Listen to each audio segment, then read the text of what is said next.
I just wanted to reveal myself to say hi to you all. Thank you for doing this. Good to see Good to see you, Christopher Svensson. Been a long time. I know you. I know Christopher Svensson, and you know Christopher Svensson. The real one is the one with the baseball cap on. This is an indicator. You might as well say I'm too lazy to actually sign up myself. Is what my thing. Well, thanks for joining. Alex, good to see you. Yeah, good to see you as well. So we're at 12 o'clock. I think we should get started. There's no waiting room, so people will just jump in as they come in. I just want to start off by thanking everybody for joining. This is an incredibly important topic, very timely, given potential impacts come tax time, right? And so I just want to thank you all for joining. I want to thank both Dan and Alex for reaching out to us to help promote this their efforts related to defending against unemployment overpayments, providing people with information on what their options are. And so that's kind of what this session will be about. We really value the relationship here at the Labor Center with Iowa Legal Aid. We rely on you all heavily when it comes to developing our own unemployment programming and resources. And so I just really want to thank you all for that. I'll introduce you both now. We've got Dan Feltzes joining us. He's an attorney with Iowa Legal Aid, and also Alex Cornia, who is the litigation director and general counsel for Iowa Legal Aid. And so I'll just turn this over to you. I believe you have power to share your screen, Alex. Okay. All right. Well, while Alex is sharing the screen, I want to also just say thank you to the Labor Center for all the great work that you do, Guillermo and Robin and others, and everybody else who's on the Zoom here for the work that you do across the state, helping workers and labor rights, including Professor Allen on the horn here. So really appreciate the work that everybody's doing. And Guillermo hit the nail on the head. This is a key time for folks, for workers with overpayments, potentially having their state income tax return, potentially even their federal income tax return being offset for one of these overpayments. So now is a really important time to really dig into some of your rights. And so I'm gonna kick things off. Alex will jump in here and there. We'll go back and forth. We'll take questions along the way. If you want to pop a question into the chat anytime, feel free, and we'll take the question. Just note, obviously, that we can't provide specific individualized legal advice for your specific case. So we can, respond in a generic way to generic questions, but we can't provide, obviously, legal advice. But feel free to throw your question into the chat as we go. So, Dan, one thing that might be good if you want to maybe address, and we didn't talk about this before, but it strikes me it would be a good time, maybe talk a little bit briefly about the kind of pop-up unemployment overpayment clinics we've been doing. Yeah, absolutely. We've been doing some clinics around the state. We were in Des Moines doing a clinic, teaming up with Embark, some of the workers that they work with, facing overpayments, facing some cases, state income tax return offsets of those overpayments that were generated during in most cases, the height of the pandemic. So we've been helping people one-on-one, doing some clinics. We did a clinic in Iowa City. We're going to do another clinic up in Storm Lake. So I think to the extent that you are running a community organization and you would like to potentially, reach out to either Alex or me to talk about the possibility of doing a clinic, an in-person clinic where you set up appointments, meet with people, go over their paperwork, provide some advice on the spot. Feel free to reach out and we'll consider whether or not we have the capability to do it. And obviously it's a big priority for us right now. And so we'll certainly try to work as much as possible to set those up. But we're seeing a lot of situations where people are faced with overpayments. You may recall at the height of the pandemic, the benefits went out the door in a major way.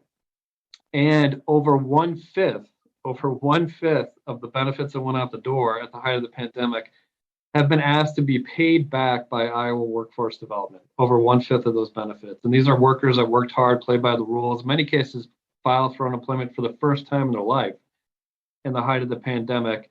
It's fundamentally unfair. We'll get into some of the details about that, but first we're going to start with just kind of a backdrop of what is unemployment insurance as kind of the foundation, and then get into some of the federal programs that were created by the CARES Act in the height of the pandemic. So, as you can see from this slide, unemployment insurance is income for workers who are temporarily unemployed through no fault of their own. That's a general summary, but workers pay into the system. You pay into the system. This is insurance. It's insurance to protect you, your family, for temporary unemployment through no fault of your own. That's the way it was set up in the Social Security Act of 1935. That's the basis for it. It's remedial in nature to help people get by, to stem the tide of unemployment while they're looking for and trying to get other work. So under normal circumstances, this is the baseline sort of eligibility of unemployment insurance. You can kind of conceive of this as like a typical layoff through no fault of your own. You weren't alleged to have engaged in misconduct. You're generally eligible for unemployment insurance. So these are some of the basic elements that you have to demonstrate when you're filing for unemployment insurance to qualify. So as it's laid out there, if you're terminated, you have to, if your employer is alleging you've been terminated for misconduct, they have the burden of proof. They have to demonstrate that you engaged in misconduct, at least under current law. If you quit, if you left the work site without being laid off affirmatively by your employer, you have to demonstrate that you quit with good cause, attributable to your employer. And then moving forward each week, as you probably know if you've dealt with the system, you have to document each and every week that you're able to work, that you're available to work, that you're actively looking for work. Those are some of the baseline things that you need to do under unemployment insurance to qualify. And there may be other things too that pop up. So you may have like a benefits rights interview or some kind of meeting you have to go to that make sure that you comply with that. But those are some of the high points of eligibility for unemployment insurance. Obviously, COVID changed all of that. Pandemic hit March-ish of 2020. It affected all of us in so many different ways, and especially workers and working families. And so, we'll talk about what happened, but basically Congress went into action. They passed the so-called CARES Act, and we're going to get into some detail about what that was and how that impacted all of this. In Iowa, like many other states, Iowa immediately relaxed those general requirements of being able and looking for work, actively taking jobs. And basically, it was relaxed in a way that was consistent with immediate federal guidance. But basically, if in fact you were concerned about your health, which many people were, and many people were working in job sites and factories and construction sites, et cetera, that were close quarters, that you were scared for your health. And it was relaxed in a very significant way, including in Iowa, to allow for those typical requirements, including the fact finding of the job separation, were suspended to allow people to collect unemployment. And the baseline notion of that was that, we're in a pandemic, we're getting crushed by this pandemic. In many cases, the government is shutting down some of these job sites, some cases not, but a lot of people are afraid to work. And this is having a major impact on our economy. And for people to not have those benefits could spiral the entire economy into basically another Great Depression. So basically, the floodgates were opened in terms of the eligibility for unemployment insurance at the state level in many states, including in Iowa. And so the changes were made not by rulemaking, but they were made basically through the website, I guess. Alex can talk more about this, but here's a screenshot from one of the website at one point with Iowa Workforce Development, and you can see that they laid out pretty clearly that you can qualify under a number of different circumstances. But what happened, and I think a lot of people know this that are on this Zoom, is that eventually Iowa Workforce Development constricted those eligibility requirements. And they did it not through rulemaking and not through notice, but basically they constricted it. And for a lot of people that were qualifying under the open floodgates, is what I'm using to describe it, no longer qualified in the view of Iowa Workforce Development. Now, interestingly, contemporaneously, the CARES Act was passed. And the CARES Act included a number of different benefits that covered workers under expanded eligibility. One of those, maybe we can go to the next slide, Alex, but one of those was pandemic unemployment insurance. Pandemic unemployment assistance, PUA, the first one, top of the slide. So that's if for statutory sites 15 USC 9021, but basically it's unemployment insurance benefits for those folks who don't qualify for regular unemployment insurance, either based on a base period earnings or being able and available to work. So basically, Congress did the CARES Act, did PUA on Iowa Workforce Development website. They indicated that they weren't able to implement PUA immediately based on their computer. So a lot of people were in state unemployment insurance initially at the beginning of the pandemic, not PUA, that were otherwise eligible for PUA.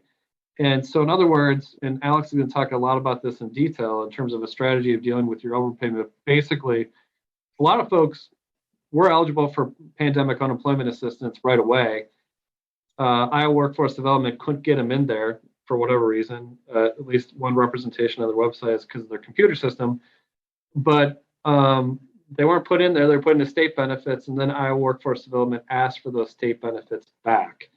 And so it's a strategy that Alex will go into some detail later on, but in some limited cases, you can do a back application for pandemic unemployment assistance to cover that state unemployment insurance overpayment at the height of the pandemic. But in any event, the PUA is very broad in eligibility. And Alex, I think you're jumping in here, so.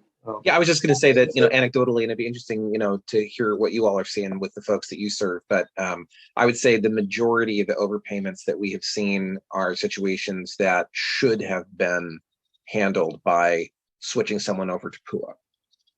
And predominantly, at least with the folks we've seen so far, these are non-English speaking workers who had even less of a chance of understanding the constantly shifting set of narratives from workforce development.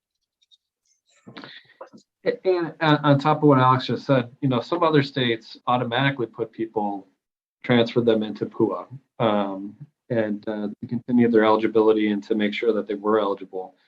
It should also be noted that PUA is entirely federally funded, including the admin costs. So it made sense to do it, and that's why a lot of other states did it. But Iowa Workforce Development, for whatever reason, again, at least one representation was based on their computer system. They weren't able to do it.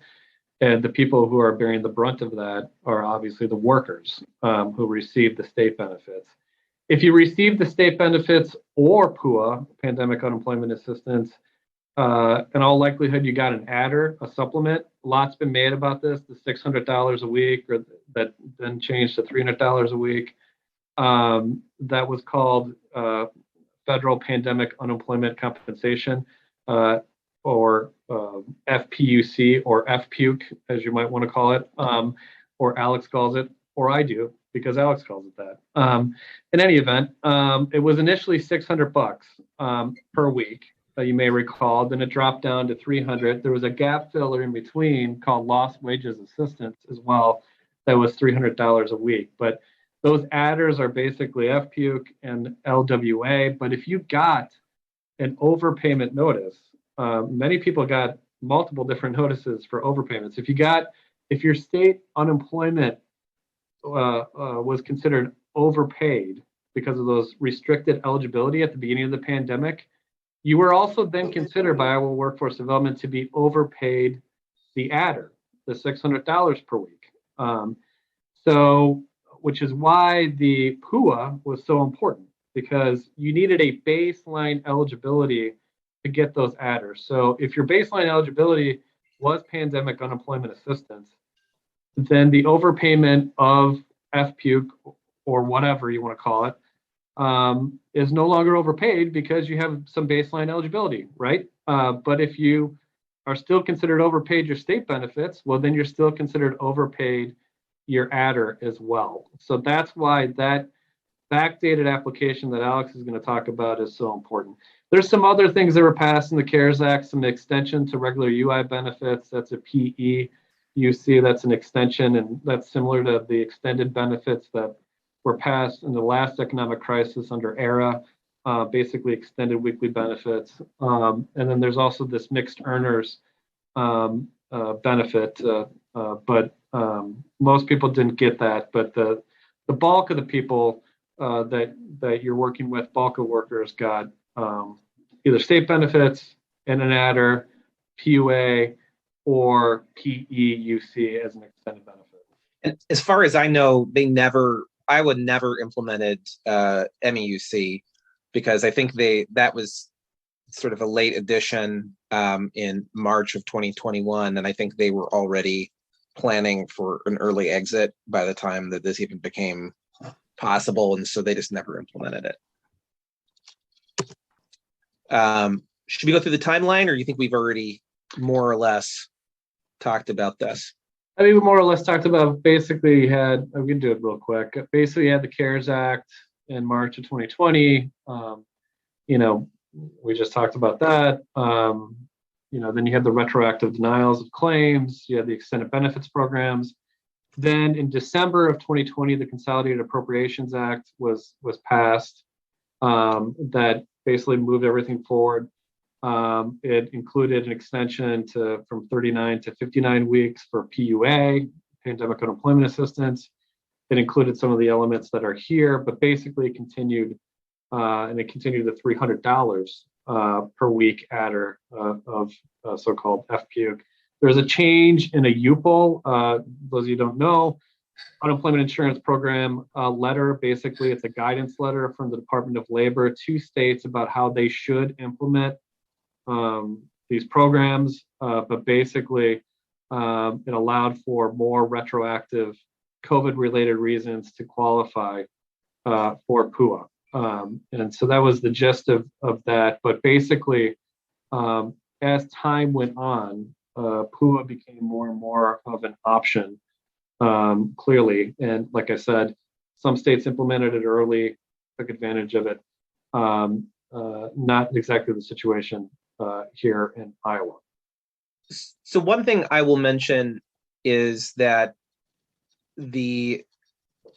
as we've alluded to, and people who've seen other trainings that I've done probably might remember, one of the issues with the whole regular benefits to PUA was in that March to May, end of May period in particular, the messaging from the workforce development site changed. And there was coverage of this on the Des Moines Register. They did an article about this. But essentially they went from infographics that looked like this, and then they deleted these from their website and changed with completely different guidance, which we had to get through the Wayback Machine, which is, I'm not sure if people are familiar with the Wayback Machine, but you can find old versions of websites. So whoever deleted all this stuff off the workforce development website, I guess, had never thought about the Wayback Machine.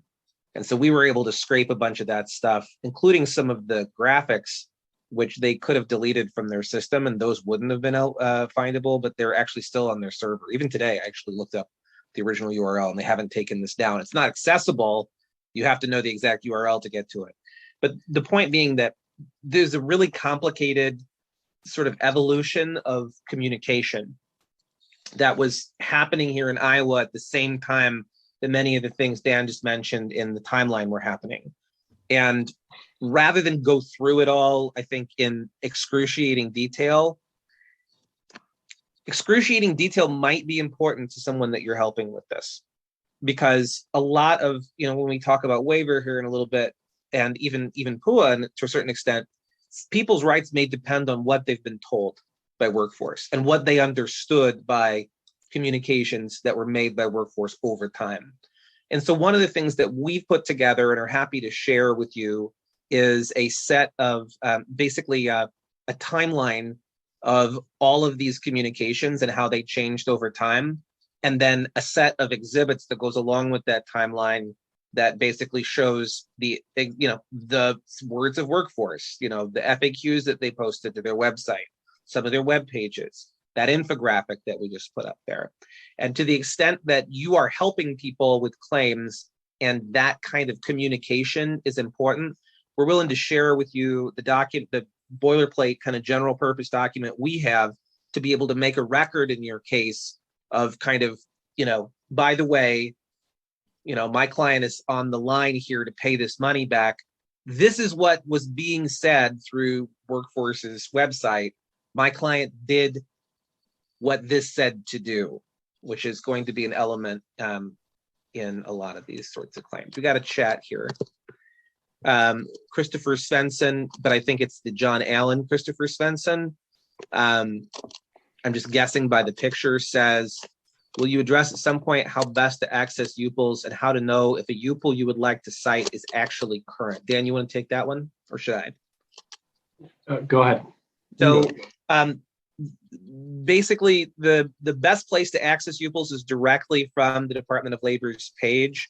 You can usually get to the DOL page with the UPLs by just Googling it, to be honest, but just make sure you're going to the DOL page and not to some external source that might not have the most up-to-date information. I think John is asking the question because it shows up in sort of a confusing way sometimes. So each UPL has a number, a two-digit number, a dash, and another two-digit number. One of which signifies the year and one of which signifies, sequentially, like, which one it is for that particular year. And so, like, for example, when we're talking about PUA, UPL 1620 is the UPL that was issued talk about PUA and to give guidance beyond what's in just the words of the very quickly written statute that was passed by Congress. The UPLs have taken on more of an importance now because of that sort of rapidity with which the CARES Act was written and passed. Normally, these kinds of things are vetted. There's a lot of debate, but at the time they had to get something out the door to help people. So a lot of the interpretation kind of happened through these UPLs in a way that, they're always important, but really important for this stuff. So if you go to Google and you see that, you'll see the different UPLs and there'll be different numbers for different topics. Every time you look at one, when you go to the main page of the UPL, there will be the document itself, and then there will be different attachments.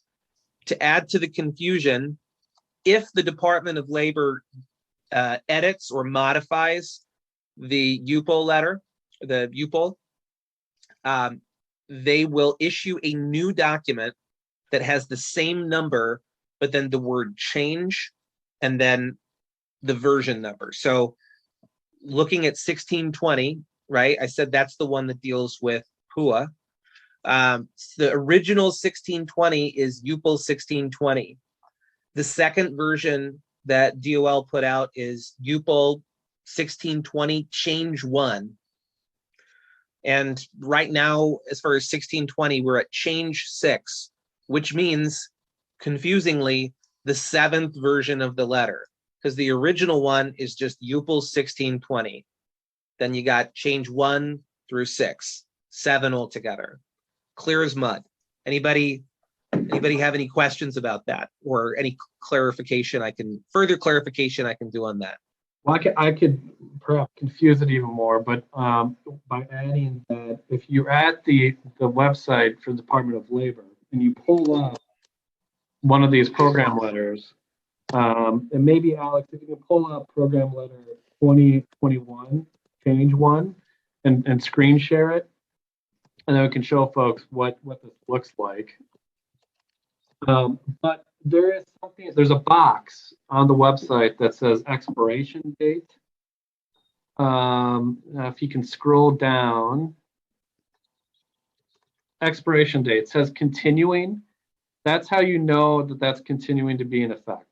And so to Professor Allen's question, I think, in part is that, but and then you have the link to the document, and then you have the attachments. Now this is a UPL I think Alex will talk about a little bit later on, talking about waivers, but this is another key UPL in this context in terms of waiving some of these overpayments.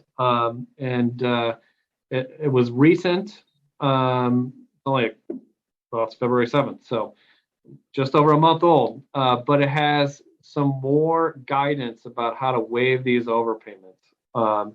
And this is a critical UPL. And again, if you look at it, and Alex just scrolled down, you got the text, but you have attachments, and the attachments are sometimes really important. So again, this could be add more confusion, but this is a clear-cut example of what this looks like, how you know it's still in effect, how you access the attachment. And I've never emailed the direct inquiry email, but so I don't know how helpful that is. But to the extent that there may be questions about some of these things, I'm sure that we could answer general questions about some of these key program letters.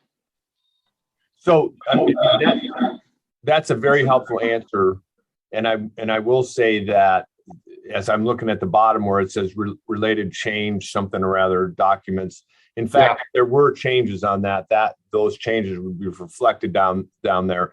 So once you get to the UPL, what you're essentially saying, and I can see it, is whether or not you're on the current one by the change documents that are at the bottom of it. That solves it for me. Thank you. Yeah. Okay.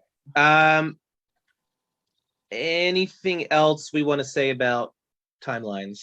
Well, just that we went into, obviously March of 2021, and the American Rescue Plan was passed. That extended all these CARES Act programs until September 6th. But you may know that Iowa, like a lot of other states, discontinued participation in those programs effective for June 12, 2021. So despite the fact that people were receiving benefits, receiving PUA, American Rescue Plan extended PUA from 59 weeks to 79 weeks, going to September 6, 2021. That was cut off voluntarily by the state of Iowa. There's separate litigation concerning whether or not the state had the authority under legislation to do that, which we don't need to get into, but the upshot is that depending on how that comes out, there may be some retroactive weeks of benefits potentially available for those people who were otherwise eligible during that time frame. And then going to the next slide, there's different types of overpayments. I think Alex is going to jump in here, but basically it's key to know what types of overpayments they're alleging. In some cases, it's hard to figure out what they're alleging. But Alex, take it away. So there are lots of different ways in which this characterization is going to play into the three main strategies we're going to talk about, which are, the increasingly limited ability to backfile for PUA benefits, waiver of federally connected benefits, and then kind of dealing with the collection. And if you can't get rid of the benefit, at least keeping your client as safe as possible from the different ways in which the state collects these things. But really, the paradigm is always going to be between fraud and misrepresentation and what they call here in Iowa good faith overpayments. In other words, not fraud or misrepresentation. One of the things that we've been really concerned about over the years and remain concerned about is the over fraudification of the overpayment assessment and collection regime. And this is really not, I think, a paranoid fear, number one, just based on our dealings with workforce and the sometimes very opaque ways in which fraud determinations are actually made. Also, all we have to do is look at some other states to see how this kind of, what this road might lead us down. Michigan in particular, there have been many lawsuits based on what they call the robo-fraud scandal there, which involves the sort of augmentation of human investigators with artificial intelligence to essentially find millions of Michigan workers to have received unemployment benefits fraudulently, but without really an explainable process and a sound process there. Unfortunately, we here in Iowa, at least have some indication that Iowa has at least considered these sorts of methods as well. But even when we're talking about human investigators and human-powered systems, when we get down to the definitions of fraud, sometimes the most important element of fraud, I think, from a legal perspective, doesn't really get, I think, fair treatment often, and that is the intent. So, like a lot of when your first year of law school, you go into your criminal law class. One of the first things you learn is that when you're looking at a crime, there are different elements of a crime that the state has to prove beyond a reasonable doubt to find, for you to be found guilty and worthy of whatever the state's going to do to you. And one of those elements in almost every crime is always the intent. Lawyers say mens rea because we like to use wizard words to maintain our inordinate amount of power over society. And we're really afraid someday that all the rest of you are going to figure out that we just have these kind of Harry Potter words that we use in order to maintain our mystique. But it just really means mens rea, scienter, all these other words, really just comes down to intent. And different sorts of acts require a different level of intent that has to be proven. And that's really kind of the same thing we're talking about here. When we're talking about fraud, we're talking about something where there is a misuse of facts or truth, something that was said or not said that's important to whether or not you would get the benefits or the amount of benefits you might receive, or even perhaps the type of benefits that you might receive, but it requires intent. And so that is a really important point. And so to the extent that fraud is on the table, that intent element, kind of like when you're, to those of you who've argued misconduct cases before, it's a very similar concept, right? Misconduct connotes volition. That's the quote I always use in my EAB briefs, and it's similar here. You have to have some sort of willfulness. It has to be on purpose in some way. You had to have done it in order to do something. Had to be part of a plan, something like that. So really important, if you have a case where this is an issue, really make sure you are doing your best to establish a lack of intent, because that fraud label could lead to even criminal prosecution. But even if it doesn't, it can lead to more harsh collection methods, and that's something we want to protect people from. So what's the general rule about overpayments here in Iowa? The statute that consistently gets thrown back at you by the department and by the EAB is, even if the claimant is without fault, overpayments must be paid back once there's been an opportunity for a hearing and they are final. That is the general rule. However, now we're going to talk about all of these ways in which that rule is not going to apply in some of our client situations. Dan, anything you want to add so far? Yeah, just to point out, in terms of the misrepresentation, often comes up in the context of so-called, some people might call it work under the table or whatever, unreported earnings while receiving unemployment insurance benefits. So that you got to file weekly. You got to do it on, most people do it online, file weekly, but adequately representing your earnings, regardless of where they come from, and your pay and wages, regardless of where they come from, each week is critical. And those often, if they don't match up, If they don't match up, if the records that they have don't match up week by week, that could trigger, an investigation, a phone interview, starting out with that kind of thing. So that's typically how that comes up.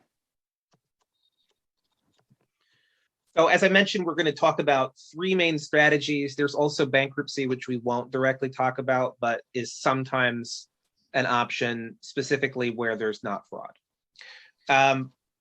So the three strategies, again, are the alternate PUA claim, waivers of overpayments. In other words, you owe it, and there's no question that you owe it, but they will erase the balance for other reasons other than that you do not legally owe the debt.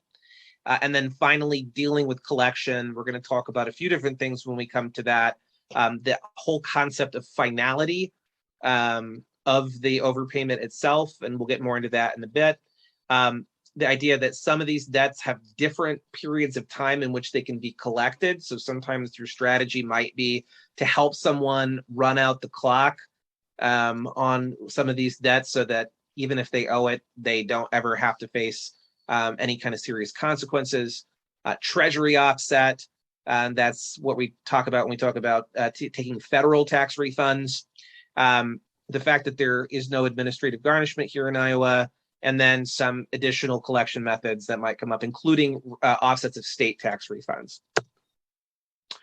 So the first thing we're going to talk about it first because, one, it is the most time sensitive of all of these, and two, it is the best plan if it works because it, one, eliminates any of those unwaivable base benefits. We'll talk a little bit more about that in a little bit, but some benefits, in particular, the sort of traditional regular state unemployment benefits, for the most part, cannot be waived. But if you can get alternate PUA, then you've knocked out that part of the debt, which might not be subject to any other remedy. Also, as Dan mentioned earlier, you have to have either regular benefits or PUA as a base upon which the additional FPUC or LWA can be added, those additional $600 or $300 per week. And so if you can establish alternate eligibility for those base benefits as PUA, then you've solved your FPUC problem as well, because you now have eligibility, and that's no longer an overpayment because the eligibility is derivative, right? It depends on that underlying eligibility. So this is, if someone can thread the needle, is the best way of dealing with an overpayment. So this slide is one that will tie your head in knots. So we're going to spend a little bit of time talking this one through. So for a while, you could make a retroactive PUA claim without any kind of, going back to the initial effective date of the program, which was February 22nd, 2022. You could go all the way back. You didn't have to worry about timing. Were you too late? Then in the Continuing Authorization Act, they did make some cutoffs for 2020 claims, which don't affect pretty much any of the people we're talking about with overpayments now, because that one just said that if you didn't have a regular claim on file in 2020, then you had to make your new claims by the end of March of 2021. I didn't even write that down on this slide because this doesn't really apply to a lot of people, but that was the first time they started to constrict it. Then later on in the UPL 1620 change 6, they laid out the sort of final cutoff for filing for retroactive PUA applications.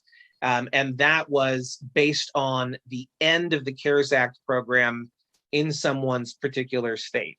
So for some people, if you look at the UPL, it says you'll see the months of September and October. Our opinion is that based on, to the extent that the early termination ends up holding, and currently right now until this lawsuit that the Stoltz firm brought resolves, that's probably where courts would go to say, our early termination date would be the end date. Those are the dates that we're going off of. In other words, June 12th, which is the date, which was the last date. So that's all really complicated. Let's take a quick breath, kind of shake it out there a little bit, and then look at how this affects our deadlines. So June 12th is the likely cutoff date for not just CARES Act benefits, but also setting these retroactive PUA deadlines.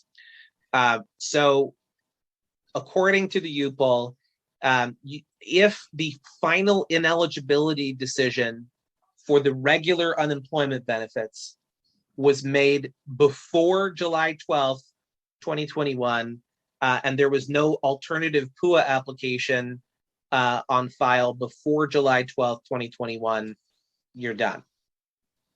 You can't go back. We're going to come up with an exception to this, but stick with me for now.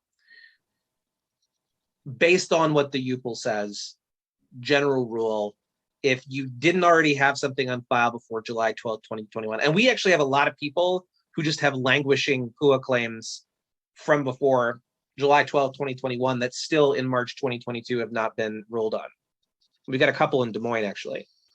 So that's what, but if you don't already have one on file, and your ineligibility decision, final ineligibility decision didn't come through until, or came through before July 12th, 2021, timing wise, you're probably done. If the ineligibility decision came down after July 12th, 2021 for those regular unemployment benefits, but the person didn't file their alternative PUA claim within 21 days of that decision, they are also probably done. That is also going to be a time-barred claim. However, Dan, you want to talk about this part of it? Sure. Well, just taking a step back too, I think there's a lot of people who have these overpayment debts and we've seen them, and you've probably seen them too, and know them, just throwing up their hands and be like, you know what, I'm done. This is not working for me. I guess I have to pay. You get a monthly statement of overpaid account due. Even though you may have a pending PUA claim, you may have a pending overpayment, you shouldn't be getting, we don't believe that you should be getting those monthly statement of overpaid account due. But if someone you're working with has not explored the alternative PUA claim, as Alex said, it's the #1 way to take care of that base overpayment and automatically, by extension, what you had, the FPUC, the adders. It will take, by extension, those adders. So many people got these overpayment notices, but also got a flyer that just gave you general information about PUA, but not the 21 days to apply for it. Some people never even got a flyer. Some people were never notified. So even if you may not fall within what I would agree is a fairly complicated timeline about what we just laid out of when you could apply for PUA, if you were never told that you could, or never given a deadline, we believe you have a procedural due process argument to say, look, that's fundamentally unfair. I was never told about this. And I should be able to do a retroactive PUA claim. And by the way, again, it's all federally funded, including the admin costs. It only benefits everybody to process these. And a lot of other states were processing it based on base applications, not even a revised specific PUA application. They're just getting the regular applications and processing it. So the however bullet point is really to look back at, and as Alex mentioned at the outset, what people were told, what notices people received, what was their understanding. If you talk with somebody and said, has anybody ever told you about PUA at workforce development, pandemic unemployment? No, not at all. Did you ever get any notice? No, I never did. Well, that's a red flag. That should be, even though they might fall within some of these time bars, they might have an argument to submit. And I think also too, even if they did get the flyer, I think it's a very good point to say, if you only tell someone half the story, are you really giving them notice? So the 21-day deadline is also really important. One other thing that I want to mention here, on this slide, it says the final ineligibility decision. I want to talk about kind of what that means. The UPL itself just says ineligibility decision. We have constructed that to say final ineligibility decision. That is a legal position. It is an argument you should make for people. There could potentially be some dispute as to whether or not that refers to the initial decision made by workforce development or the much later decision potentially down the road after someone has exhausted all of their rights to appeal and there's no more rights to appeal. So to the extent that we don't know what position the agency is taking right now on that, but we think that given the fact that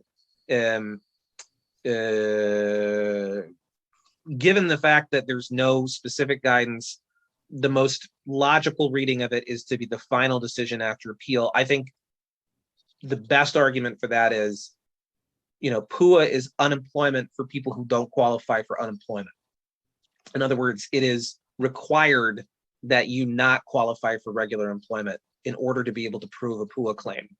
And that suggests that you cannot really fully apply and establish eligibility until that original claim has worked its way through and you've been found conclusively not to be eligible for regular unemployment.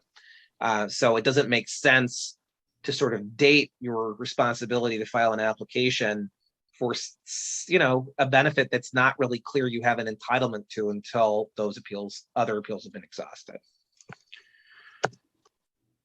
Everybody with us so far, are we being too lawyerish?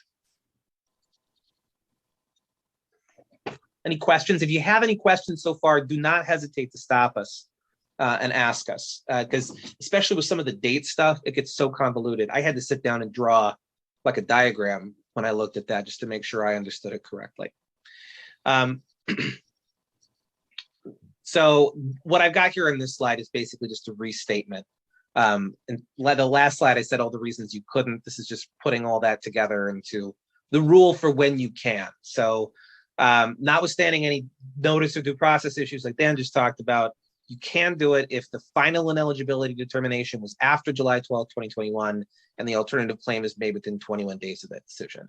Also, by the way, sometimes, especially again here at the law firm, we get very focused on the complex rules and understanding them, and maybe miss the forest for the trees. And we have to make sure the person actually qualifies for PUA in the first place. Do they even have a viable alternative claim? A lot of people did. Not everybody does, though. To kind of go through and review some of those qualifications. And by the way, one of the things, in addition to these slides, which we'll give to be distributed to anybody who wants to see them, we also have something that we're using in our unemployment overpayment clinics called, we wanted to call it a cheat sheet, but it's multiple pages. So we're calling it a cheat pamphlet. And it's got a lot of the stuff we're talking about here kind of reduced to like a little bit of a checklist for you to look at as you're looking at some of these cases. And one of the things it has is all of the different eligibility criteria for PUA, which gets complicated a little bit because there's a bunch that were laid out by Congress, but then Congress also put in the original statute and anything else that the Secretary of Labor shall declare.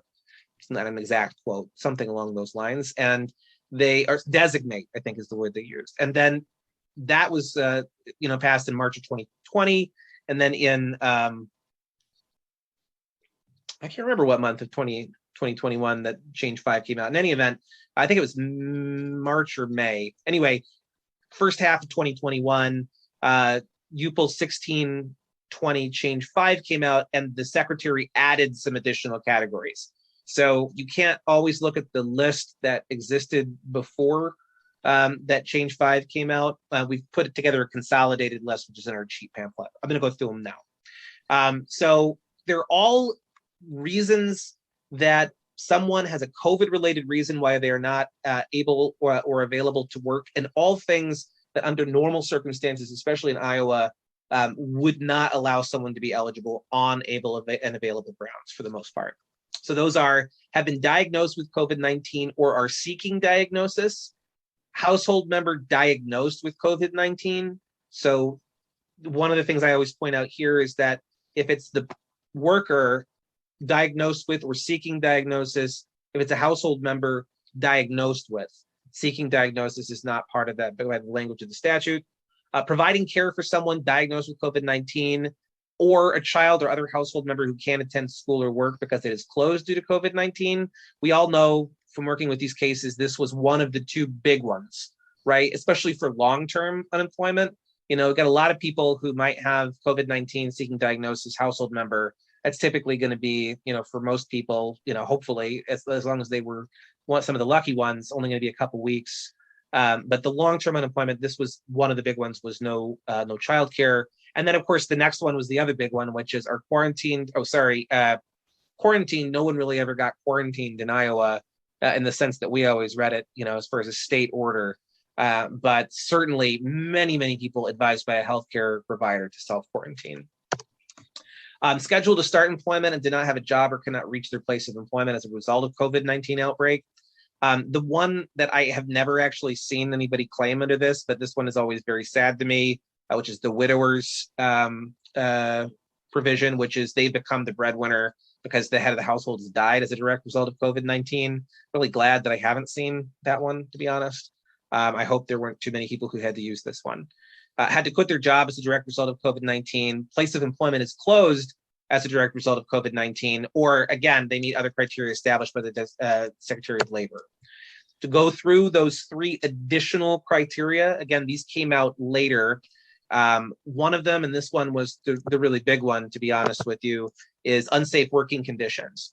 And so this covered and provided for PUA eligibility for situations where someone had been denied continued benefits. So they had already applied, had been receiving regular unemployment benefits, but then they refused to return to work when they were called back because their workplace was not in compliance with local, state, or national health and safety standards directly related to COVID-19. This one, I think, in particular, is getting more challenging to reconstruct because of the changing OSHA guidelines, state OSHA, CDC guidelines, things like that. We actually don't have an archive of those, but I think it's something that we're looking to build to look at some of these Change 5 claims. The reason I think it's really important to think very hard about these Change 5 claims in particular is, I'm sure if you've worked with workers during this time, this story, the stories that underlie this particular provision, you remember people. I do. Absolutely. And there were Change 5, 1620 Change 5 didn't just set out these new eligibility provisions. It also required that Iowa workforce publicize them by sending direct notice to people that might be able to take advantage of it, that specifically mentioned the Change 5 criteria. And also they were supposed to conduct a media campaign. I don't think they did either one of those things, at least not consistently, certainly with the notices. So as we're talking about, what Dan was talking about with those alternative PUA claims and the due process, not only are we looking at did they communicate about the availability of PUA, not only are you looking at did they communicate also the deadline, but then if you have someone who's got a Change 5 criteria, did they communicate about Change 5? Because that's a separate duty that workforce had to communicate that. And I can tell you that we sent several emails to them saying, when are you going to do this? And at the time they said, well, there's another change that's coming out that we think is going to revoke all of this, which never happened. So, and then they never got around, I think, to really following up on some of the publication of this stuff. So that's another hook that people might have to get back into the alternative PUA application, which, again, is the best way to just wipe it all out. However, before Pandora's box, this is a reverse Pandora's box. It's the bad parts at the bottom. And so this is actually also from the UPL. And, this is going to give them some ammunition to really push back, potentially aggressive against some of these Change 5 claims. So UPL 1620 Change 5 does talk about what are called benefit payment control issues. And it kind of gives specific guidance to agencies like workforce development on how to construct a fraud claim against someone who is claiming PUA under this criteria. So if they have information on file that show that there was, workplace compliance, a previous adjudication that someone refused work due to a reason that was not because unsafe working conditions, or they hadn't been receiving benefits prior and they maybe applied under this criteria because they didn't understand, then according to the UPL, there is a per se reasonable suspicion of fraud, and the state must open an investigation to figure out whether or not there is a actual PUA eligibility or an attempt to receive benefits fraudulently. So I think what this sort of mitigates is a bit of caution for us as advocates to make sure that we are aware of this. We shouldn't be too afraid, right? Because this is something that can be used, I think, to try to use fear to convince people not to claim benefits that they are entitled to. But at the same time, important to know what might be coming your way to be able to make sure that the claim is as strong as possible. Dan, anything to add about this?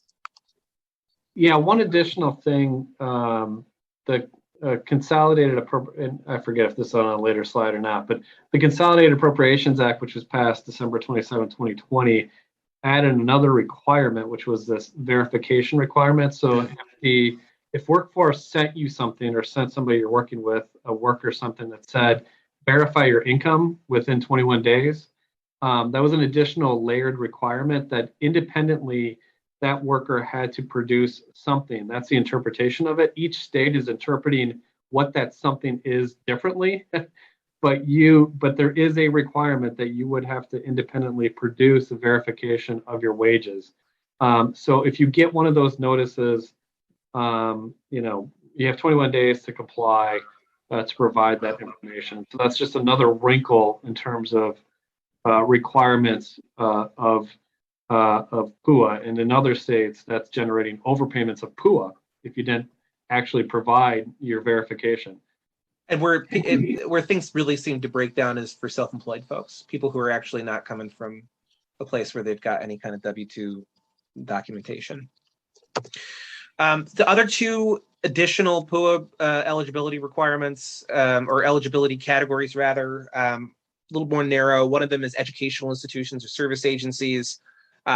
This is going to create some clarity when you have people who would not normally be, where there was some confusion as to whether or not someone would normally be eligible as normal for unemployment when they work in an educational institution, right? The rules are different for people when you have summer vacation and spring break, things like that. It all kind of boils down to whether or not you have a contract or reasonable assurance of continued employment with that particular ad employer. But of course, schools were closed, schools were remote, people's job duties changed. Some people kind of fell through the cracks on that. And so this just sort of made sure that the cracks were sealed with PUA for the most part. And so some people, again, who might have already gone through some of that, I know we had a number of clients who were working for educational institutions, and those were really tricky cases. They're always tricky cases, but certainly the pandemic made them more complicated. This later edition, I think, would have been really welcome during some of those earlier cases that we did. And then finally, layoffs and reductions in hours. There was no clear criteria in PUA. There was if your workplace is closed, but not if it was, involved a layoff or a reduction in hours. It wasn't completely closed. And I don't know that I saw any cases here in Iowa specifically to that effect, but certainly I know it happened in other states. Richie Kurtenbach says, so if a person becomes positive for COVID today, are they eligible to claim UI benefits while quarantined for a week to 10 days? So all of this that we're talking about is retroactive. This is all to deal with those overpayment demands. If someone today were to become positive for COVID, then even if generally, no, they're not going to be eligible for unemployment. I mean, certainly they're not going to be able and available, number one. And then, missing facts in this question is, did they get terminated for that? Are they just on leave? But the answer is no for a variety of reasons. So what we're talking about now, post-CARES Act, we're back to the way things were before, which is if there's something that prevents you from working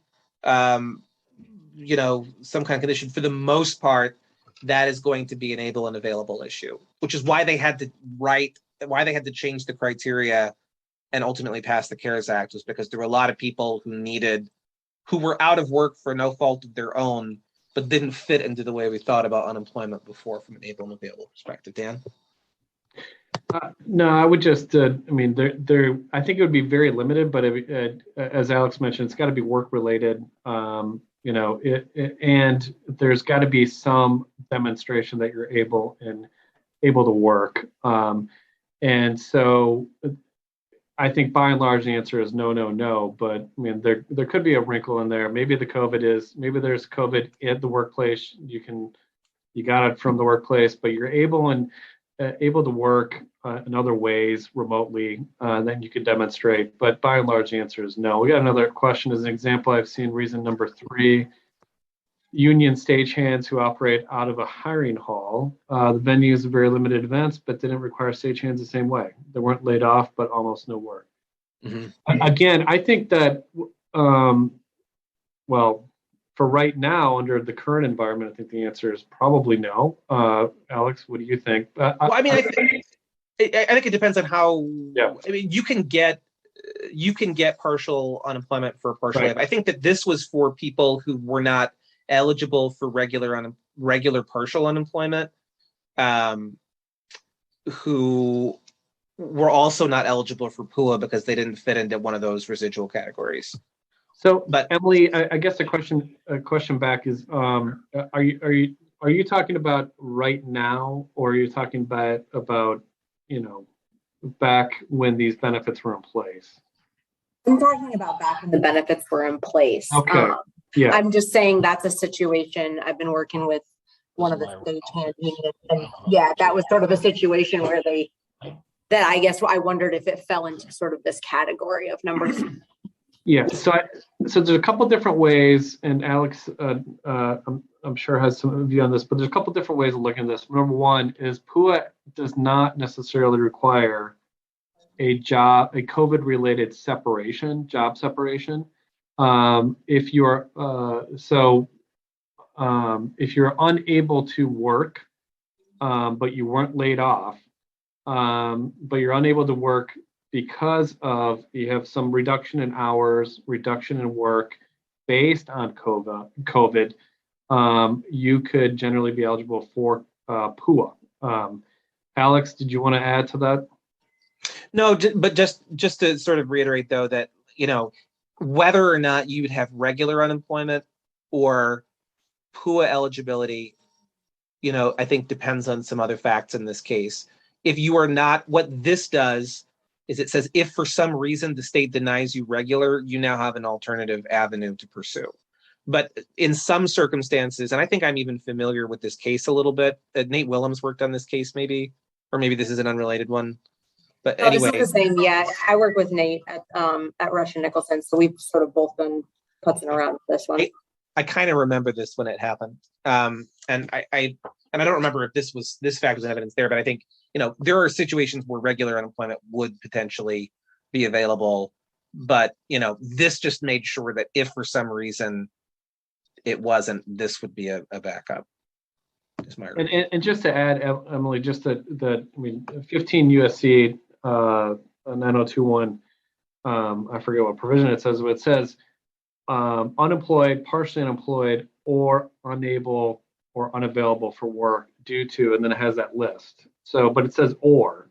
So if you're partially unemployed, i.e. if you're not laid off, but you have a reduction in your work, under the statute, it's very clear to me anyways, that you are eligible without having that COVID-related job flat out separation. And so maybe we could just put that statutory site in or pull it up just to look at it. But if you want to, Alex. Well, I think I was just about to say, we got 25 minutes left and we haven't even gotten to waiver or offset yet. So I want to actually make sure to do that. This is all fascinating and really great questions. So I'm going to go ahead and move along at this point. We talked about this already, that's duplication. So that is kind of I want to move on to waiver and make sure we have time to talk about these things. I can stay a little bit late as well. I don't know about you, Dan. My hard cutoff is at Yeah, I 2. can. Yeah.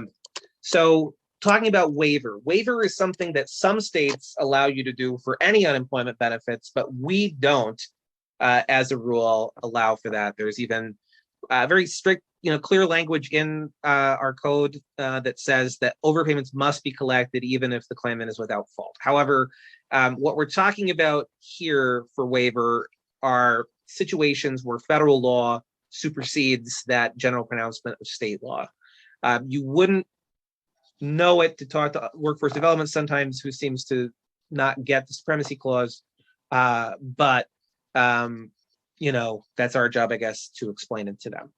There's also a case that sort of, I think, interprets the language in the statute for what it, frankly reads, which is the Bailey v. EAB case.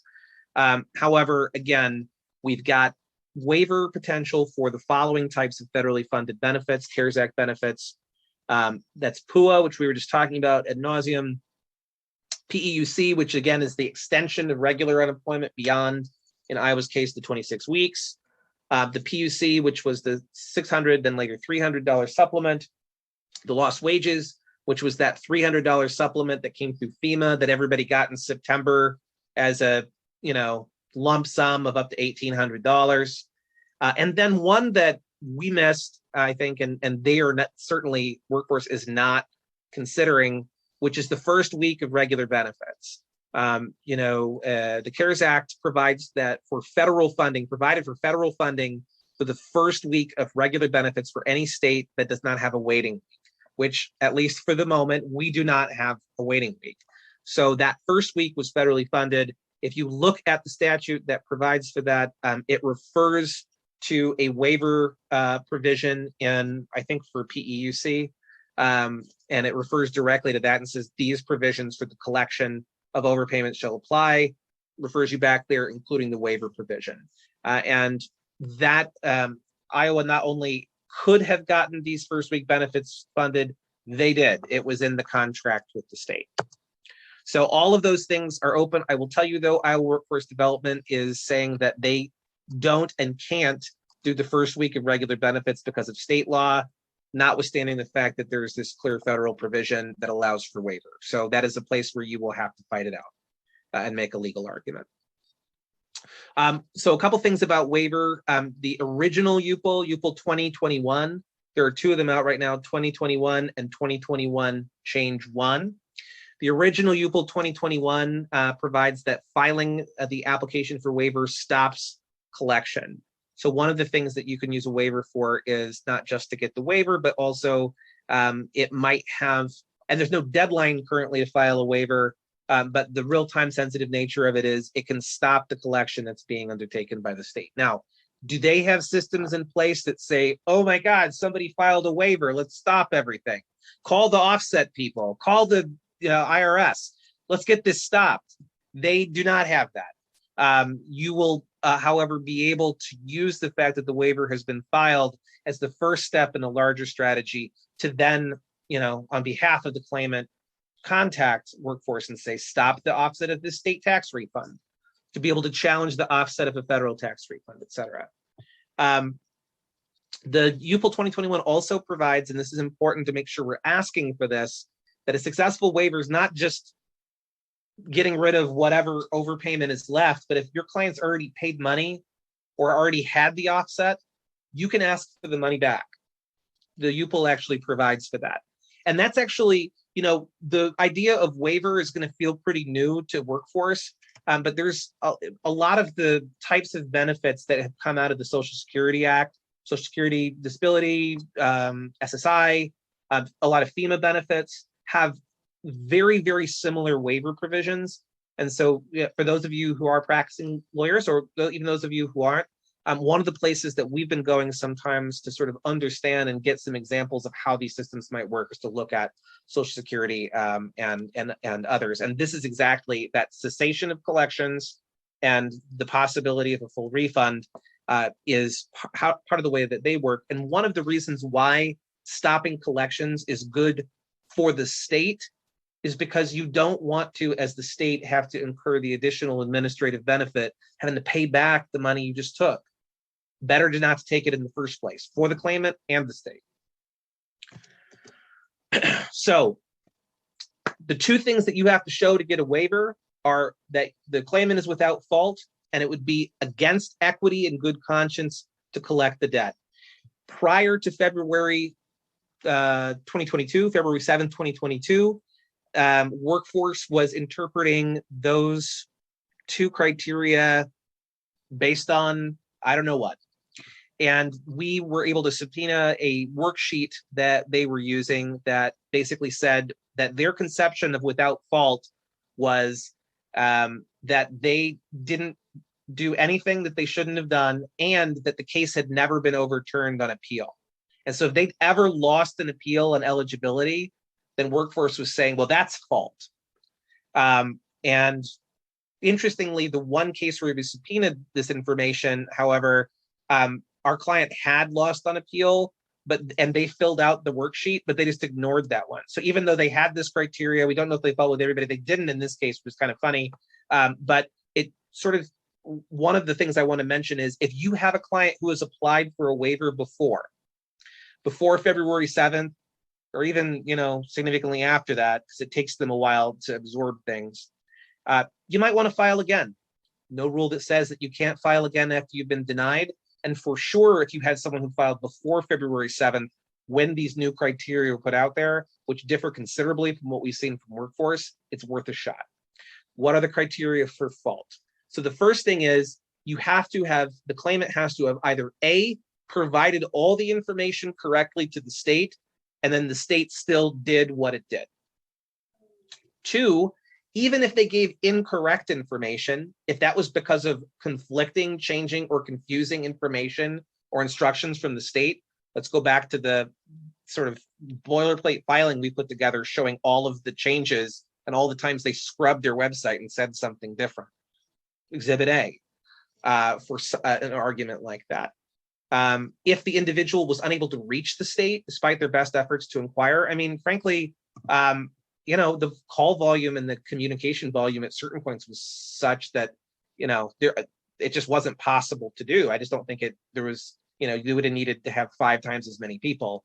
I think we have a lot of clients, at least I've heard from, who during certain times of the pandemic talked about never being able to get a hold of somebody, or other similar circumstances.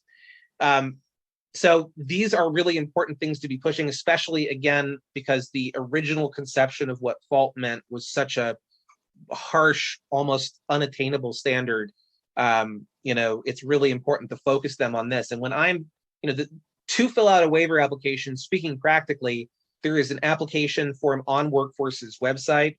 It is 5 pages of fields. I make sure that when I'm putting one together, I'm referencing these arguments, and I'm specifically invoking these specific arguments. Talking to the client, figuring out what happened, and then making sure I'm referencing these specific arguments and citing the UPOL as well to make sure they're looking at the right standards, because otherwise you can't know. You can't know even then, but at least you pointed it out and you built a record. So then you have the equity and good conscience part. So you have to have without fault, but also equity and good conscience. So in the absence of state law, there's no state law standards. We don't have waiver in state law. The UPOL then supplies what equity and good conscience means, and that can be any one of the following, not all 3, any one. 1, recovery would cause financial hardship. 2, there was detrimental reliance. In other words, someone did something they wouldn't have done without the benefits. For example, signed a new lease, bought a car, sent a remittance to a sick relative abroad, etc. And then finally, recovery would be unconscionable under the circumstances. Financial hardship, a little bit more to unpack these 3. Individual needs much of their current income and liquid assets to meet ordinary and necessary living expenses and liabilities. Right now, Workforce asks a bunch of questions about assets, including second homes and investment properties. Nowhere to write down bus fare, though. Kind of interesting. It's almost like the people who wrote this never had to ride the bus or have no experience whatsoever with poverty. But I'm just speculating here. So there's a lot of financial information called for, but I think it's important that we tell our clients' stories in a way that actually makes sense, because this forum is not built to tell the story of people in poverty, as many forums are not. Detrimental reliance, we talked about. Or passed up on other available assistance. Starting a business is another one as well, that especially for the self-employed folks, that is pointed out directly in the U-Poll. And then finally, that recovery is unconscionable. It doesn't really say much about this. It's kind of a residual category, which means get creative. What's unfair about this? Alex, I'd just add, in terms of getting creative, on page 11 of U-Poll 2021 change 1, U-Poll 2021 change 1, page 11, for unconscionable, it says it would be extremely unfair to require repayment, whatever the heck that means. So you can make a lot of arguments about how it would be extremely unfair to require repayment of that overpayment, but that language is in page 11 of the U-Poll. You can make the argument. I will also add, in the online application form for these waivers, there's not a question about why you think it's unconscionable to require repayment of the overpayment. So in the boxes available, if you're doing an online application for your client or advising somebody, advise them to include an unconscionability argument in some of the boxes that are available, and lay out why it would be, quote, extremely unfair, and cite page 11 of the U-Poll. So some practical thoughts about waivers. There's no way to print a complete copy of the questions and responses. It doesn't say, here's what you submitted. Once you submit it, it's gone. So what you want to make sure you're doing is, I always print a PDF to make sure that I'm getting the entire application, so I have it for our files. Make sure that there are text boxes. Before you print a PDF, make sure that you enlarge them to the point where all of the text is visible. Otherwise, you won't have that retained for records. You can go back and forth between all the different pages without it resetting, so that's nice. So if you want to go forward and go back throughout the 5 pages of the application, you can do that and it won't wipe out your answers. We talked about the bus fare versus investment properties embarrassment. Following the submission of the application, there is a confirmation email that is sent. Make sure to keep that. The decisions that we've seen allow 10 days to appeal the denial of waiver and request an ALJ hearing. Some ALJs we've seen rule on this, some not. The EAB will consider waivers independently, and Rick Autry is really, and 2 of the 3 members are really gung-ho on granting them in many situations that are actually seem to be much more favorable than IWD. So if you're at an EAB stage, even on an overpayment appeal, you might want to just ask for a waiver at that stage, and you have a good chance of getting it. From workforce development, we're seeing we've heard that it's taking 2 to 4 months to process the requests. We did an open records request, and there had been about, correct me if I'm wrong, Dan, about 1,600 applications, and about roughly half of them granted, half of them not. Okay, so I'm going to run through the last strategy relatively quickly because we got 12 minutes, and then we'll take our time afterwards to go through any questions and maybe run through a few hypos. So one thing to think about, we're on to strategy 3 now, which is dealing with collection. So if you can't get rid of the debt, or if you're trying to get rid of the debt, and there are collection actions taking place at the same time, here's some things you might want to do to kind of beat them back. In order to be able to keep your client from, make sure they're able to pay the rent and their car payment and put food on the table. So in general, Iowa workforce development regs require that overpayments of regular benefits be paid within 10 years, and after 10 years, they are purged. There's a reg site here too. There's also a statutory site for that. That is actually in the code. For disaster unemployment insurance, which we haven't really talked about before, it's a special type of unemployment insurance that is available when certain types of disaster declarations are made. And for those, there's a 3-year period of active collection, a 3-year period of sitting kind of, I guess, in overpayment purgatory, where it's removed from active collection, but it's still there for undisclosed reasons, and then it is purged after the sixth year.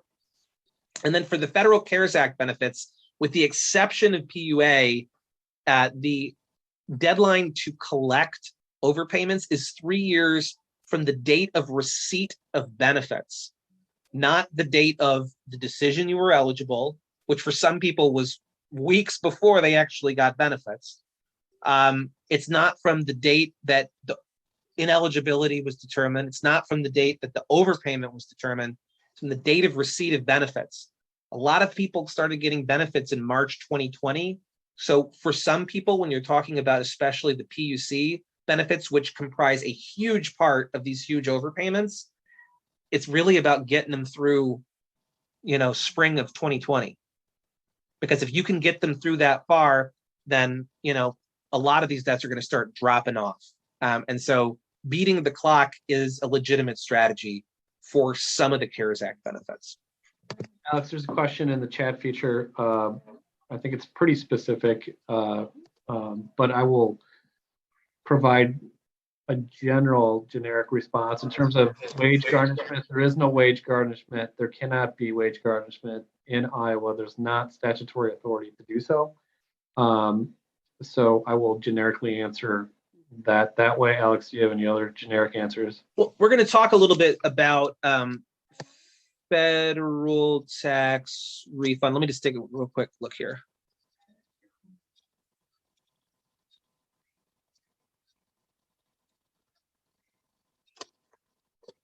Yeah, we're going to answer these questions kind of as part of the general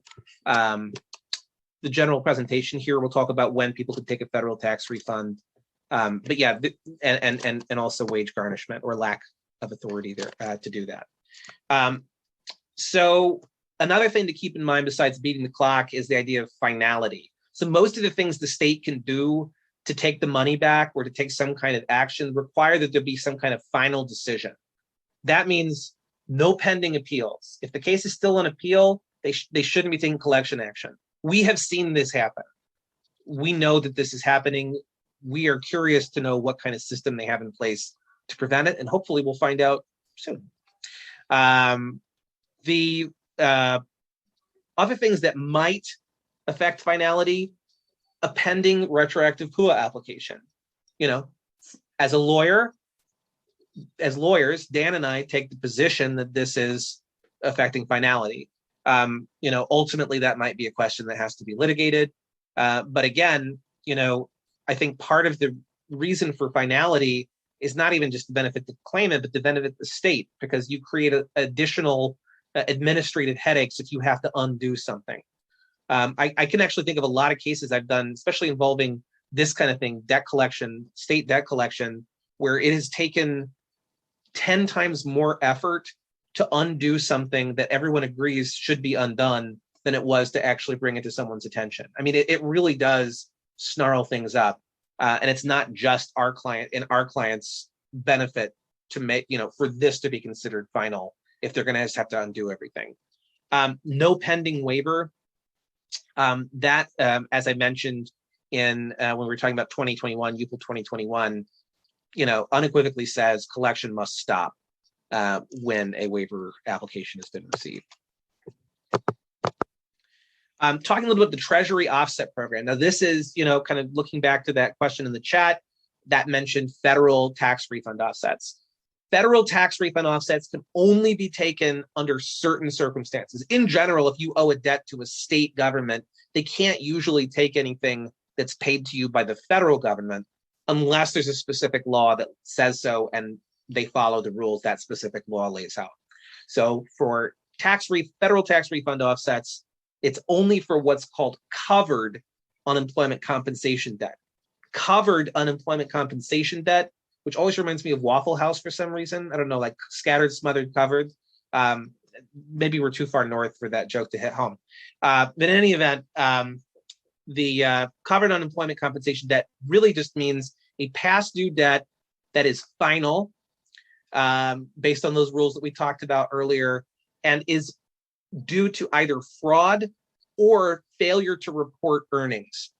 Interestingly, here they split it up between, they only are going to do this for fraud or failure to report earnings.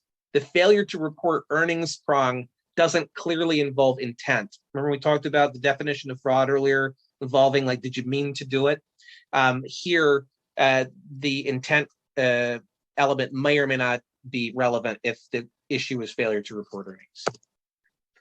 How do you know if your client is facing an offset? Well, there's a hotline you can call. And to do this, if you're doing it for another person, you will call and there'll be all these messages saying, you can't do this for another person. But then one will say, you can't do this for another person unless you have their permission in writing. And that's actually the law. So some people, I think if you're doing this on behalf of another person, might get a little freaked out, but all you need to do is make sure that you have something in writing that says, I am allowed to, I'm allowing this person to call this line on my behalf to check to see if I have an offset. We actually have a form for that too, which we can just pass along. I'm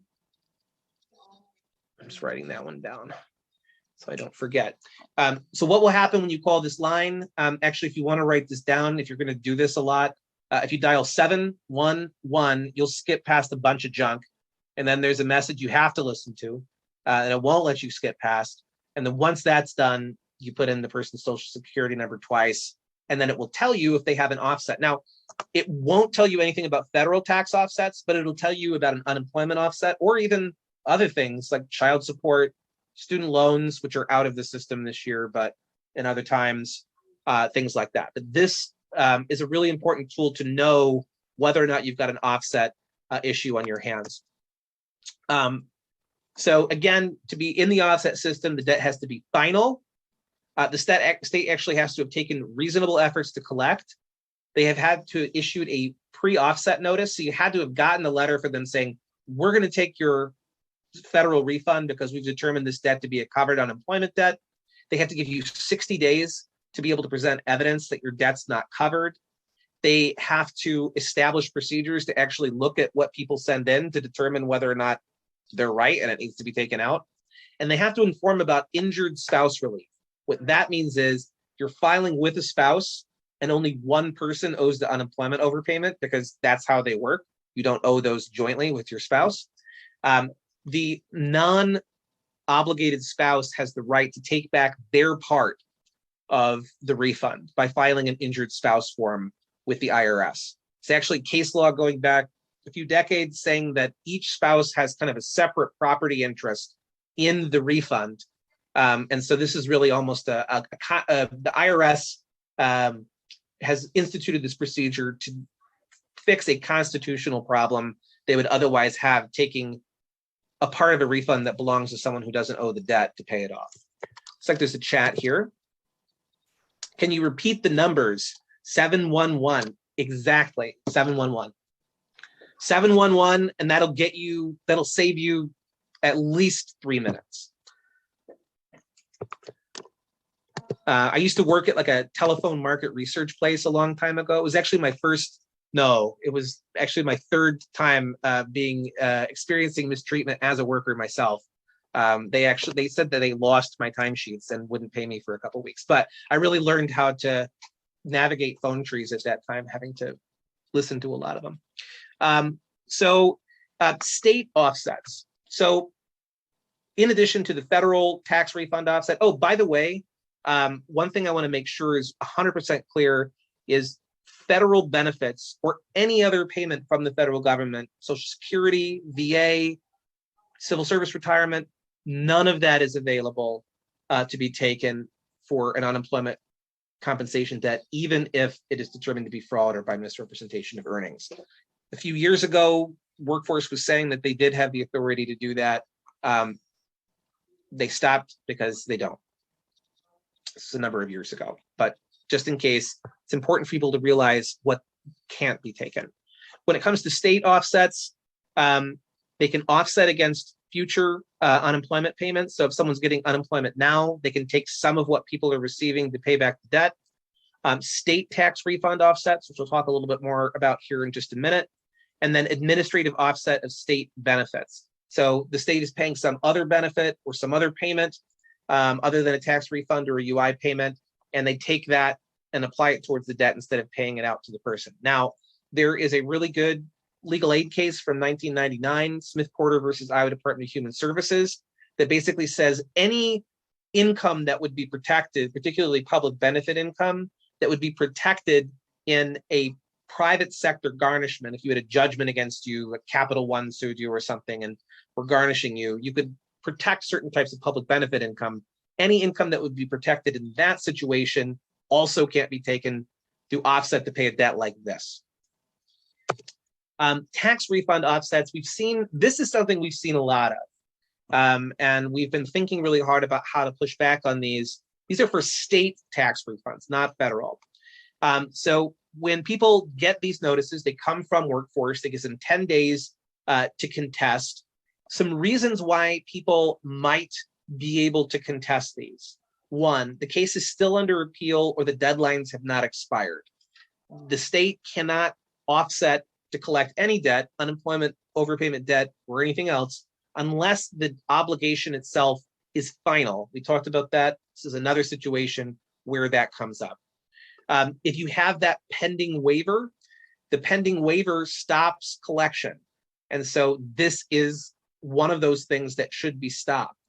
In these cases, I think you could probably even appeal, even if you're beyond the 10 days, especially if the fact that a waiver was on file was not a fact that was known or would have been relevant at the time because it didn't exist. So for example, a client comes to you 20 days ago, they received a notice saying their state tax refund is going to be offset.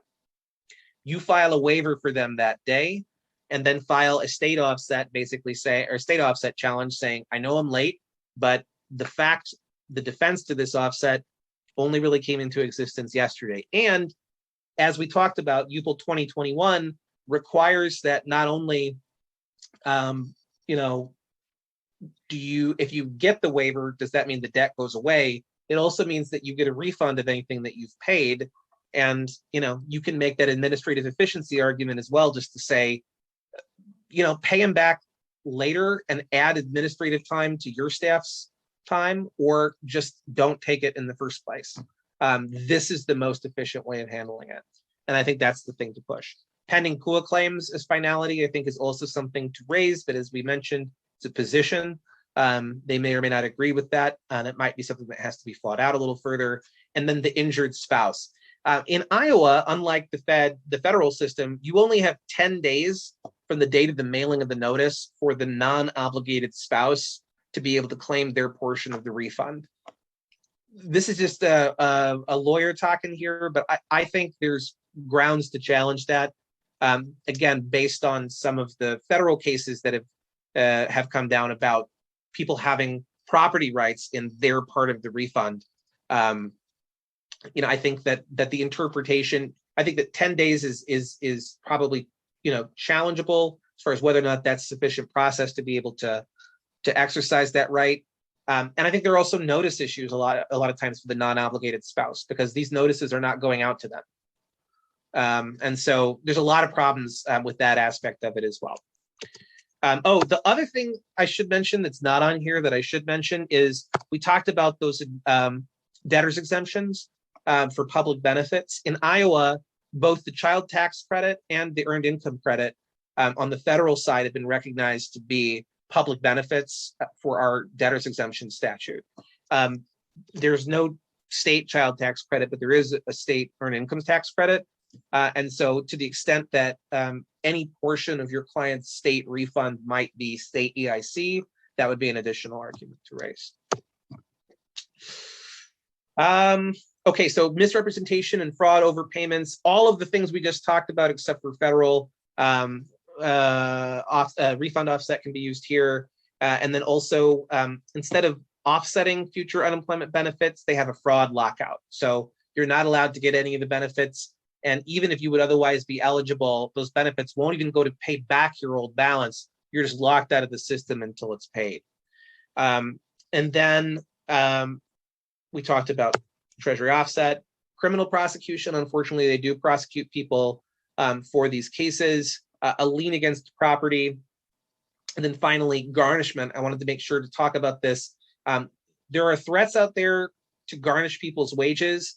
There is no authority for workforce to do that unless they have a judgment in a court of law. And that's really going to be cases where someone has been prosecuted and you've got a criminal restitution award. I'm not aware of any cases where Workforce has actually instituted civil suits. Maybe they've done that in the past. I certainly haven't seen them. But the part that they leave out is they have to go through certain steps to be able to garnish. Some of the collection notices I've seen say that they will only garnish in cases of fraud. Even then, I think that's misleading. Some just say we could garnish you. And there are people who we have talked to anyway, that I think are very afraid of that and are just like, well, I guess I'd better start paying because it's better than being garnished. But there's really no authority for them to do that.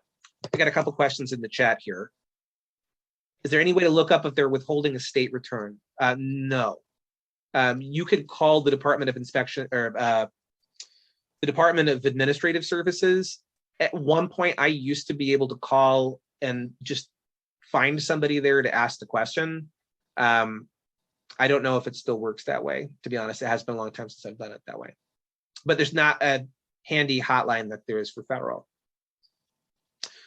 Do you know if this collect for payback unemployment affects the appointment for extending a green card? So that is a very complicated question that I guess I hesitate to answer.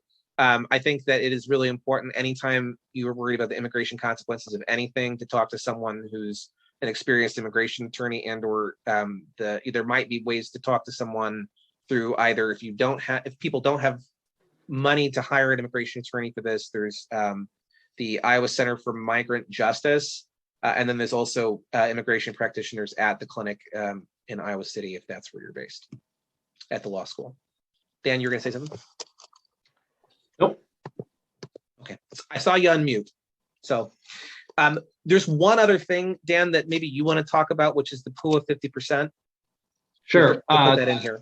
Sure. So by law, if you get a back PUA eligibility, that covers a period of time that you were deemed ineligible for state benefits. They should, Iowa Workforce Development, should take 50% of that to cover the state overpayment. In other words, let's say that you got state benefits for 8 weeks, and you had $100 per week in eligibility. You also got the $600 adder. For your state overpayment should be 100 times 8, $800. Your PUA benefit should be offset. 400 of it right away should be taken and credited to that. And then it's up to you whether or not in that back PUA benefit, that back check or direct deposit, to pay the other 400. So that's the way it should work. However, the computer system is not working right now, and they acknowledge that online. It says that we're not able to do that. So you should be aware that you're just going to be getting the back checks or direct deposits without the credit, the 50% credit right away. That's also an argument that if you know people or have people that you're working with that got the back payment, but it wasn't a 50% credit, and then they spent it because they had necessities, that could be something that you raise in the context of a waiver application as unfair to require paying back, or in the context of your interactions with the department. So it's something to think about as you move forward. We got some hypotheticals. We're running a little late. We're losing people too, but we can buzz through some hypotheticals real quick. Hypothetical one that we have: pandemic hits, construction site shut down for April, May of 2020. Worker applies, gets regular state UI for those 2 months plus FPUC, as we're calling it. Early June, workers informed no longer eligible for state regular UI, stops filing, has notices of overpayment, appealed, lost. Can the worker make an alternative pandemic unemployment assistance application or PUA application is the question.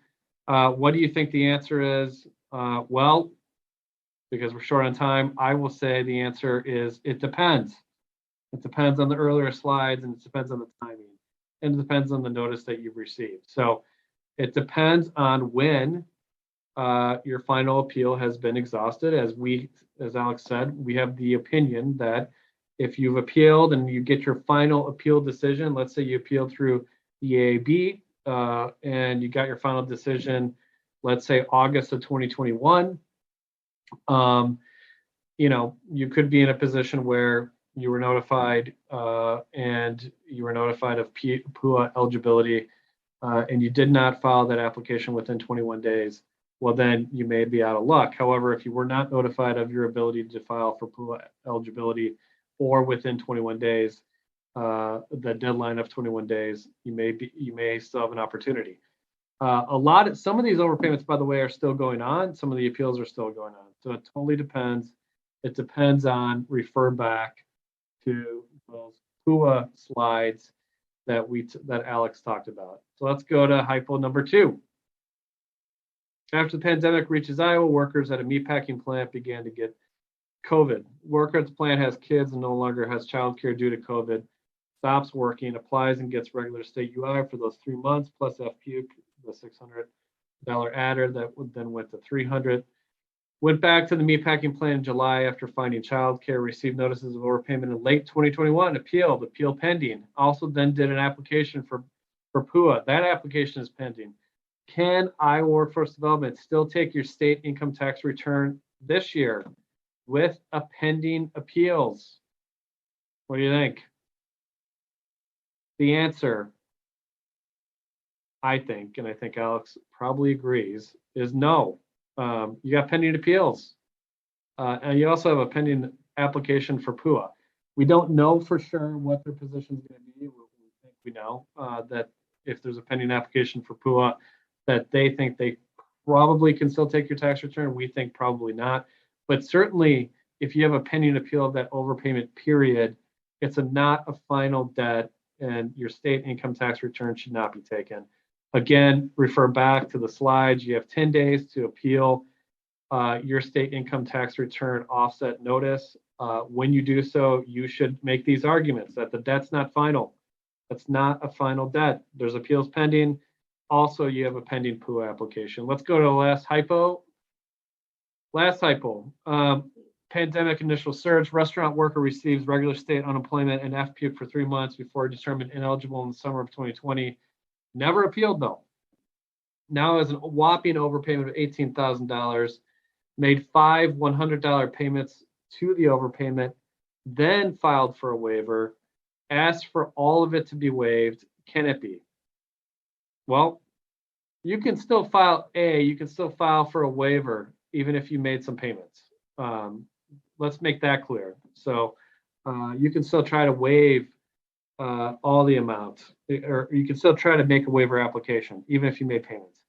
Can all of it be waived, though, is a separate question. That is determined based on the earlier slides. You can try to waive all the federal. You can try waiving all the federal under the CARES Act.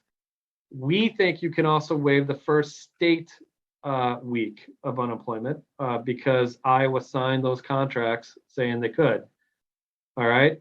They being Iowa Workforce Development, take the position the first week of the state benefits cannot be waivable based on basically a reverse supremacy clause argument.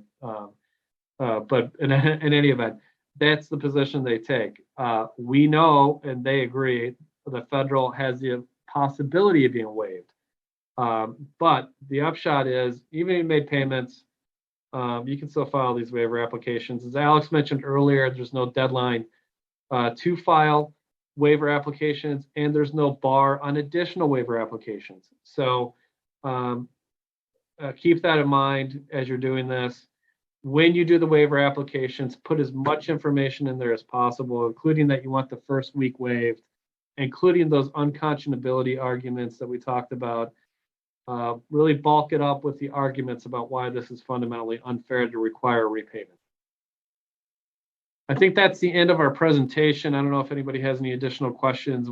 As Alex mentioned, we can stay on for a little bit longer to answer any additional questions.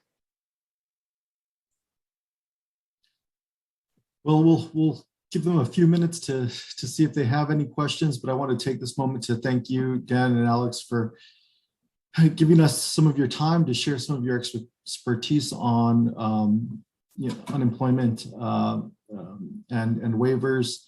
Alex, I'll reach out to you to see about getting those resources that you offered to share, and we can distribute those to to those that request them. I'll also make this video online and provide links to that as well. There is one question, it looks like.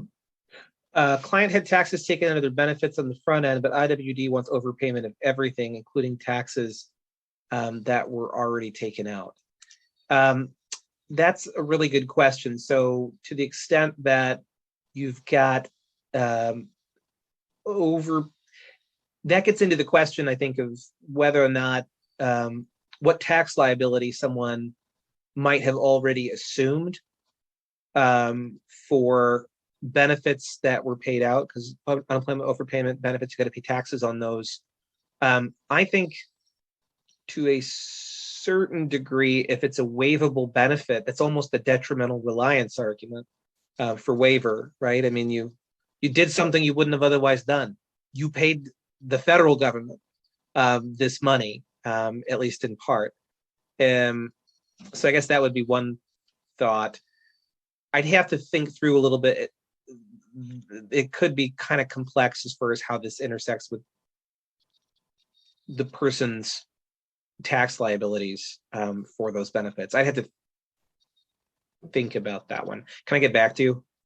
Actually, I want to make sure I'm not answering off the cuff and saying something stupid. Yeah, I mean, that was my gut instinct as well, that it's probably more of a tax law question than anything. But yeah, I've had a couple clients where that was the case, and I didn't really have a good answer for them. Yeah, I mean, I think to the extent that it's waivable, I feel pretty confident of the idea of the detrimental reliance argument. It's an additional one that I don't think we'd really thought of, but I think seems solid to me, just gut feeling level. Dan, any thoughts? Or I had to really think about the tax side of it. I would concur.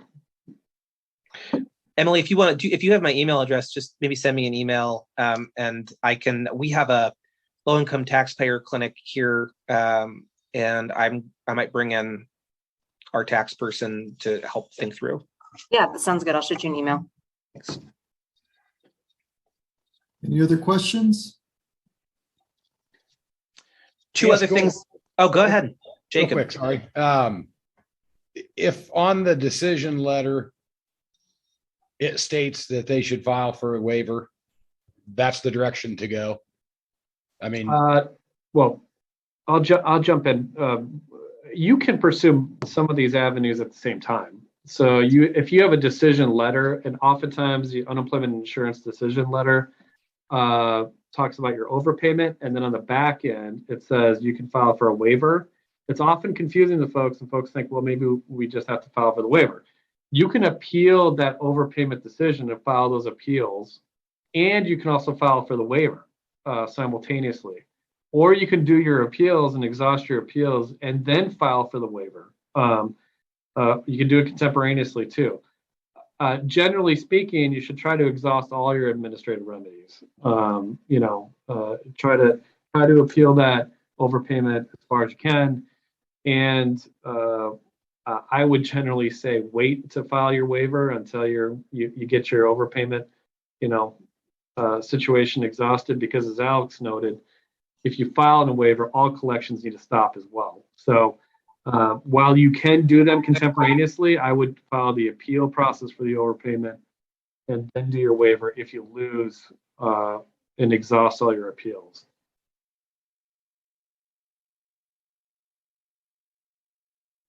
The other thing I will mention is that we are currently in the process of developing some kind of standard responses on state tax refund offsets and probably eventually federal. Although I will say that we haven't seen too many of them yet. And if folks here who are advocates are starting to see federal refund offsets, we would actually love to connect, by the way, directly. But those are things that once we kind of put together some forums can share.